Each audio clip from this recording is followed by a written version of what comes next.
Club ലോകകപ്പിലെ ബയേണിന്റെ ചരിത്ര വിജയത്തിലും ആരാധകരുടെ കയ്യടി ന്യൂസിലൻഡ് ക്ലബ്ബായ ഓക്ലൻഡ് സിറ്റിക്കാണ്. പരാജയത്തിലും പിന്തുണ ലഭിക്കുന്നതിന് ഒറ്റ കാരണമേ ഉള്ളൂ: വിയർപ്പിന്റെ വിലയറിയുന്ന താരങ്ങളാണിവർ.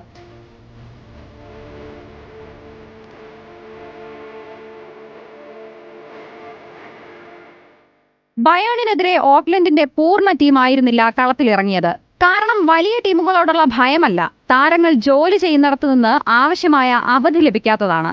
ടീമിലെ എല്ലാ അംഗങ്ങളും പാർട്ട് ടൈം ജോലിക്കാർ. നായകൻ Mario Ilic salesman, goalkeeper Connor Tracy veterinary വെയർഹൌസിൽ ജീവനക്കാരൻ, അധ്യാപകരും ബാർബർമാരും ഒപ്പം വിദ്യാർത്ഥികളുമാണ് ടീമിലെ മറ്റംഗങ്ങൾ. ചിലർ കളിക്കാനെത്തിയതാകട്ടെ വേതനരഹിത അവധിയെടുത്ത്. എന്നാൽ മറ്റു ചിലർക്ക് ജോലി കാരണം ടൂർണമെന്റിൽ പങ്കെടുക്കാനും സാധിച്ചില്ല.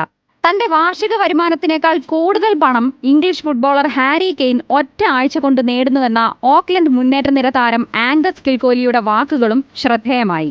ആഗോളതലത്തിൽ ഓപ്റ്റ പവർ ക്ലബ് റാങ്കിങ്ങിൽ ഓക്ലൻഡ് സിറ്റി 5072 സ്ഥാനത്താണ്. കേരള ബ്ലാസ്റ്റേഴ്സിനേക്കാൾ പിന്നിൽ 3681 സ്ഥാനത്താണ് ബ്ലാസ്റ്റേഴ്സ്.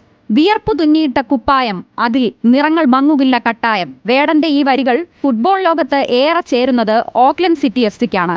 ജോലിക്കൊപ്പം കളിയോടുള്ള അഭിനിവേശം കൊണ്ട് ക്ലബ് ലോകകപ്പ് വരെ എത്തിയ ഇവർ ഒറ്റ മത്സരം കൊണ്ടാണ് ഫുട്ബോൾ ആരാധകരുടെ ഹൃദയത്തിൽ ഇടം പിടിച്ചത്. Sports desk, news Malayalam.